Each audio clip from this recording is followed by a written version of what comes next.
Iniisip mo pa rin ba yung nalaman mo kay Kuya Posoy? Baka nga tama si tatay. Kung talagang may kasabwat si Libby, baka lagi lang ulit magugulo yung buhay ko. Pero kaya naman kasing pigilan yun. Lalo na kapag nalaman natin kung sino yun.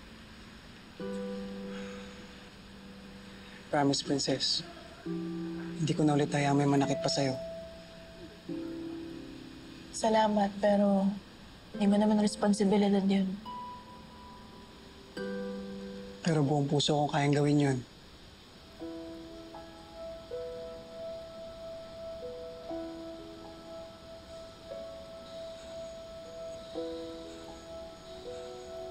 Dahil friends tayo. So, anong gagawin natin? Paano natin malalaman kung sinong kasabot ni Libby? Naisip ko na rin yan.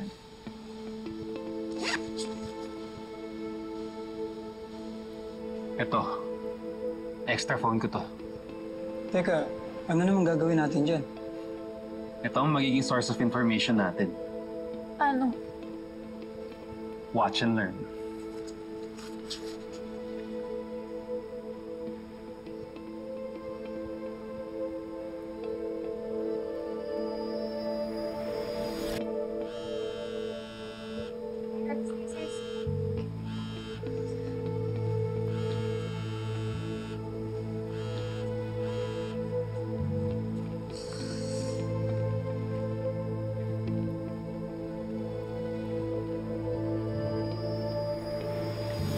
Eva!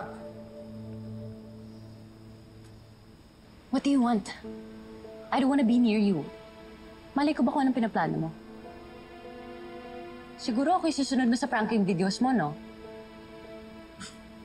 Eva, alam mo naman na hindi ko expertise yan eh. Kung meron man may magaling dyan, that's her friend, si Libby. And I knew you took part orchestrating that fake kidnapping scheme. Excuse me? Of course not. Wala akong kinalaman doon, pwede ba? Are you sure? O baka naman pinagtatakpan mo lang si Libby kasi kaibigan mo siya? I have nothing to do with it, Justin. Kaya wala kang makukuha sa akin. Kaya pwede ba? Just leave me alone. Pati na rin si Libby kasi as far as I know, case closed na yon.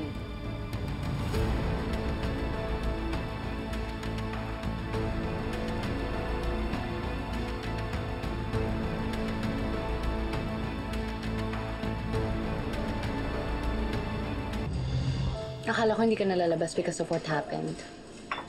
I know. Kailangan ko lang talaga huminga sa mga nangyayari sa bahay. Nakamute tayo para hindi tayo marinig.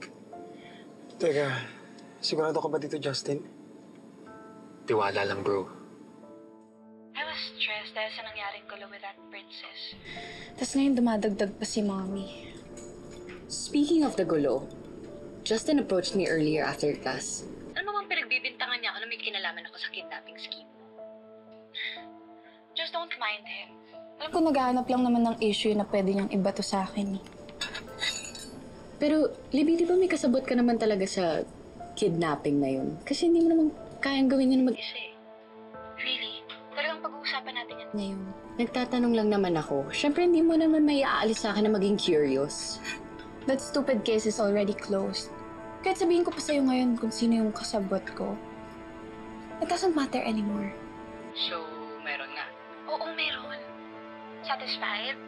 You know what? Just shut up. So, tama nga si Kuya Posoy. May tumulong kay Libby. Hindi naman kasi imposible eh. Kasi hindi naman kaya ni Libby mag-pull off ng ganun kalaki at detailed na prank eh. Pero sino naman kaya yung kasabot ni Libby na yun? It's for us to find out. Nandito na tayo. Tatapusin natin to. Uy! Nanaan mo yung call. Paano yun? Hindi na natin maririnig kung anong pag-uusapan ni Libby at Ava. May iba pang way. Paano natin malalaman kung sino yung kasabot ni Libby? Tama. Ang importante ngayon, alam na natin hindi nag-iisa si Libby. Na may kasabot siya.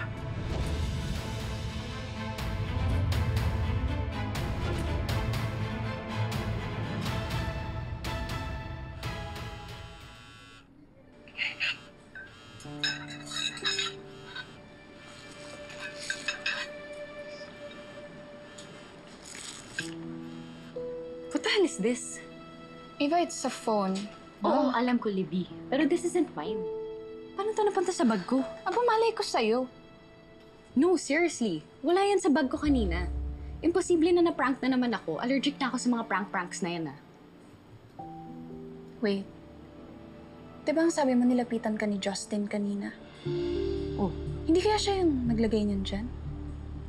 For what? I don't know. But knowing that ungrateful freak, I'm sure he's up to something.